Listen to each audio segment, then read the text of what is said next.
Hey everybody, my name is Ivica. Thank you so much for joining me on the latest episode of I'm Gaming Podcast. This is a podcast about the video game industry, entrepreneurship, gaming nostalgia, Solana, blockchain, and many more cool things I find to be in the same realm of business and creative ventures.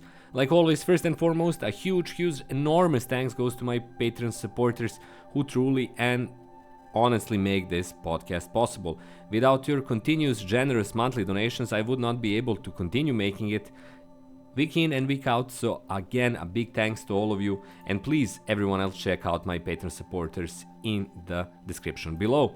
Now, this is episode 259 and it's all about Sol, or the Solana blockchain, which recently broke its all-time high at nearly $300 for a single token. More precisely today, and today is, when I'm recording, is Sunday, January 19, some 12 hours ago or something like that, it broke or hit $295 for a single Sol token.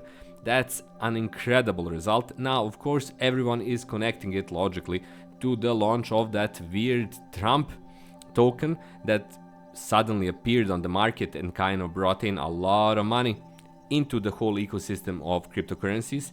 But I need to kind of dedicate this episode to a much bigger question, or a much bigger topic in my view, and that's the fact that Solana deserves to hit this value, and it deserves to get even bigger because it's one of the true innovators in terms of the technology that's brought to the marketplace thanks to numerous Solana projects and numerous organizations and groups of people who are actively working on it. In my view, it is very reminiscent of the early days of Bitcoin and Bitcoin tools and options and variations of kind of usability case studies that really launched the token, not just in terms of its price, which everyone looks at, but in terms of its usability and functionality in the real world. Now, of course, this is often confused with this idea of digital currencies and cryptocurrencies taking over from fiat currencies, which is not the case at all, but simply showcases that there are so many options of building useful tools and useful functionalities.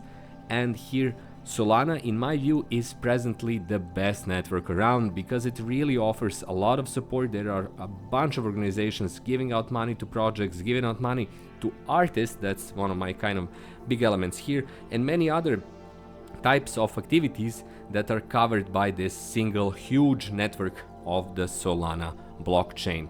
Now, I have the privileged opportunity to be involved in D-Reader. It's an application dedicated to the collection, publishing and trading of comic books, digital comic books, that is built on Solana, and it's really evolving fast. Recently it produced kind of a marketplace for artists and writers and everyone else who is involved in creation of comic books. And it shows just how much things you can do with a blockchain system that isn't kind of necessary to be used just for the sake of kind of building up value for the token, but it actually provides a platform for a range of options that otherwise are there. Of course, you can find artists and have kind of marketplaces wherever you like, using fiat, using digital payment systems like PayPal or anything else, but this is a viable, functional and existing alternative that is working right now. It's not something that you can conceptually have at some point. It's something that is up and running as we speak, and that's an amazing fact. There are so many examples similar to D-Reader, so many projects that are in the pipeline working on them. People are constantly improving them. Some of them, of course, tank and don't find an audience, which is completely normal, but the fact is that the Solana ecosystem from a technological standpoint is incredibly active, incredibly flexible, and presents, in my view, this type of evolution that was seen, let's say, less than 10 years ago, like 8 years ago, in the Ethereum ecosystem, where it brought quantitatively and qualitatively different options to users compared to the Bitcoin and its network. Now Solana is doing the same, but for the next step in this evolution, and that is incredibly valuable. Now, in terms of the value of fiat currency, how much the token will be worth, what will be its price trajectory in the coming weeks, months, I have no clue, like anyone else, but I'm certain that in the long run the best thing you can have is that solid technological background and kind of cornerstones of development that allow a network to grow. The same thing happened for Ethereum. Now it's happening for Solana in its own realm, of course. They're not kind of competing, even though people are often considering these kind of blockchains as competitive and that they're fighting for the same slice of the cake. No, the cake is always growing and everyone can have its slice, just like Bitcoin is still around and getting bigger and bigger in terms of its fiat price. However, I truly believe, and now I'm certain, that Solana is going to continue to get big. Will this mean that its price of its token is going to rise? I have no clue. Chances are it's going to fall, just like Ethereum. It's not something that is anyone even mentioning the idea of the flippening, the big issue that was kind of around several years ago, that Ethereum is going to get bigger, its token value is going to get bigger than Bitcoin. They're not even close. I mean, very, very much not even close. So that isn't kind of a logical development for a blockchain, in my view at least. And in this case, again, the same is certain. Solana isn't trying to become the new Ethereum, it's just building its own ecosystem, but it's a really healthy and expansive ecosystem in terms of bringing new people, new players, new projects, and that's the ultimate value, that the network will continue to exist, continue to grow, and at some point probably it's going to get a lot more valuable in terms of its fiat price. It's presently at all-time high of 300. Can that be 700, 800, 1000? Probably.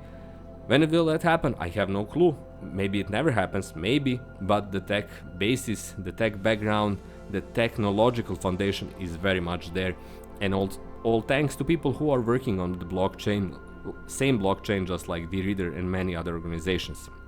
So Solana hits all-time high for good reason, and congrats to everyone who is making money from this, but also congrats to everyone who is making Solana blockchain a better place in terms of functionalities and tools it offers. There you go, that's all for this episode. It was a crypto episode. Hopefully you found it interesting, hopefully you found it something that you would like to hear again in some other topic or on some other kind of issue of technology, gaming, pop culture, everything I'm covering here. If you did, please consider subscribing. If you didn't already, please consider becoming a Patreon backer. That would be amazing if you'd like. I would love to promote and help your venture if you have it. So if you consider becoming a Patreon supporter, don't forget to reach out. And of course, the cheapest, easiest, fastest way to support me, like I said, is to subscribe and be here for my new videos, not just my Patreon episodes, more precisely my podcast episodes, but also my other videos, tutorials, and stuff I regularly publish. So hopefully you'll consider that. But in any case, thanks so much for being here. Thanks so much for watching. Have a great day and have a lot of fun in your everyday life. And I'll talk to you in precisely 7 days from now. Until then, bye bye.